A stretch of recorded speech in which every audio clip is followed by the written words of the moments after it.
Refração luminosa, parte 2. Lâmina de faces paralelas. Então aqui você tem um vidro plano, você tem aquela lâmina que você usa no microscópio da sua escola. Então olha aqui, um raio de luz incidente, sofre um desvio, sofre um outro desvio. Aqui eu estou considerando que o meio de cima da lâmina é o mesmo meio de baixo da lâmina, então os índices de refração são os mesmos. Então aqui você tem as suas normais, na incidência e na emergência do raio. Então aqui eu escrevi um ângulo de incidência. Aqui você tem um ângulo de refração. Por geometria, você consegue perceber ali um Z. Aqui está vendo um N, mas o N é um Z deitado. Se aquele ali é R, então embaixo também é R. Como os meios são os mesmos, os índices de refração são os mesmos. Então, se ele entra com I, sai com R. Se ele entra com R, ele sai com I. Então, aqui os ângulos são iguais, porque os meios de cima e de baixo da lâmina são iguais. Então, se você perceber, a luz ela sofre um desvio lateral. A luz sofre um desvio lateral. Ali, eu coloquei um ângulo de 90 graus. Se você olhar atentamente, este é um triângulo retângulo. E aqui você tem um outro triângulo retângulo. E os dois têm em comum esta hipotenusa.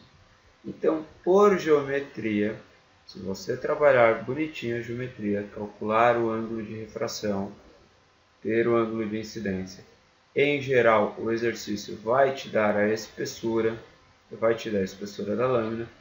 Por geometria, você consegue trabalhar, afinal, este raio aqui, ele é a hipotenusa do triângulo que tem o desvio lateral e também tem a espessura, ok? Prismas. Prismas nada mais é do que uma forma geométrica, aí, um objeto, onde ele possui duas faces paralelas interligadas por arestas. Quais são as faces paralelas? São as faces triangulares. Você tem aqui na frente e atrás dois triângulos. Aquela secção transversal seria um corte transversal. E é ali que a gente vai estudar em física. Um ângulo extremamente importante no prisma é aquele ângulo A. Aquele ângulo A chama-se ângulo de refringência ou ângulo de abertura do prisma. Então agora eu vou olhar o prisma de frente. Então eu estou vendo aquele ângulo ali, aquele ângulo de abertura. Um raio de luz veio, sofre um desvio, sofre um outro desvio. Em ótica é extremamente importante você representar as normais. Então você tem um ângulo de incidência, você tem um ângulo de refração. I1, porque eu estou colocando a face 1, R1, face 2. Então do outro lado você tem um R2, você tem um ângulo I2. Esse ângulo I2 também conhecido como ângulo de emergência. Se você der uma olhadinha atentamente, aquele ângulo ali também é um ângulo A.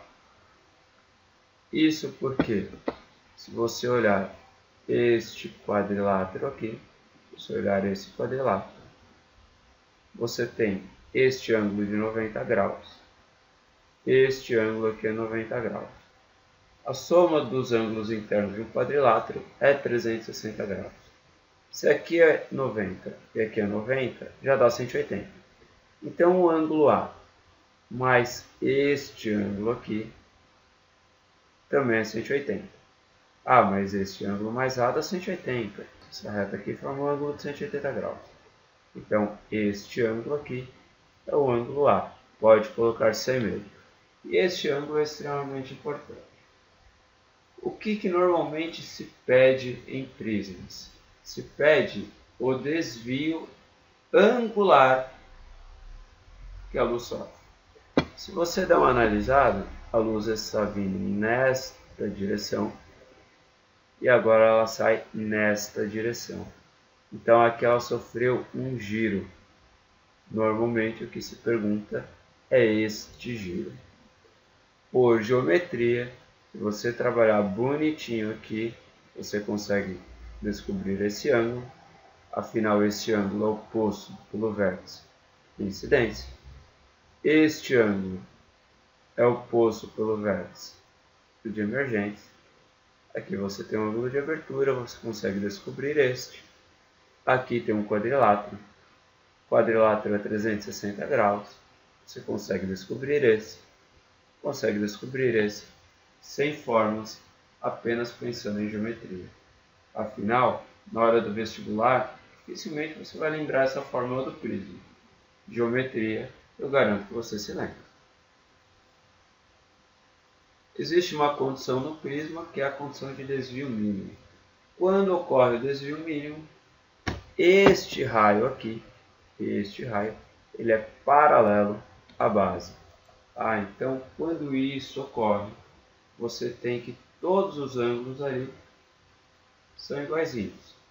Este ângulo R é igualzinho ao ângulo R e o ângulo de incidência é igual ao ângulo de emergência. Aqui você tem o ângulo A da mesma forma e ali você tem o ângulo de desvio mínimo. O outro desvio é um delta maiúsculo, esse daqui é um delta minúsculo. Então esse cara é o desvio mínimo. Você vai trabalhar da mesma forma com que você trabalhou o anterior. Prisma, você ainda pode ter outros. Você pode ter o prisma de reflexão total. Esse prisma de reflexão total é usado para desviar a luz. Esse daqui, ele é usado em microscópios, alguns telescópios. Ele pode ser usado também em algumas máquinas fotográficas profissionais, porque ele é mais fácil de ser colocado do que um espelho. Então se coloca esse prisma de reflexão total. Esse prisma aqui, a luz vem, sofre duas reflexões e acaba retornando. Aonde que você vê este prisma? Sabe aquele olho de gato que tem na tartaruga, que tem na rua? O que é isso? Tartaruguinha na rua é aquele objeto amarelo, aquela lombadinha amarela que serve para você não mudar de faixa. Então, quando você passa em cima de uma tartaruguinha, o carro balança, então você volta para sua faixa. O olho de gato é aquele objeto que fica brilhando. Por que ele brilha? Porque ele está refletindo a luz do seu próprio carro. Por que não se utiliza um espelho? Você já pensou ao meio-dia uma luz do sol batendo naquele espelho indo até o olho do motorista? Vai ofuscar o motorista e vai causar acidentes. Então se utiliza um prisma de reflexão total. Afinal, a luz vem e volta. Qual luz que volta? A que veio do farol do seu veículo. Para finalizar a parte de refração, você tem a dispersão luminosa. Aqui você tem um prisma, eu vou apagar a luz. O prisma continua ali. Agora eu vou jogar uma luz branca. E a luz branca, ela é decomposta nas 7 cores do arco-íris.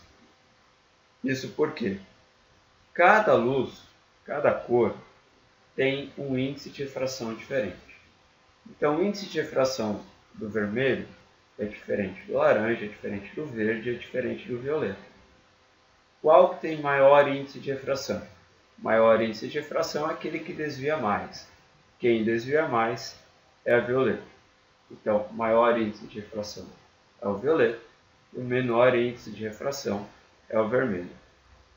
Você pode até fazer um joguinho de palavras meio bobinho, mas funciona. Qual que é a mais devagar? A mais devagar é a violenta.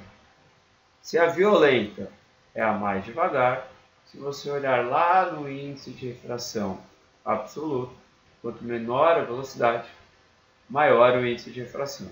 Então a violeta é a mais lenta, maior índice de refração é que mais desvia. Ok? Então, refração finalizado. Até a próxima.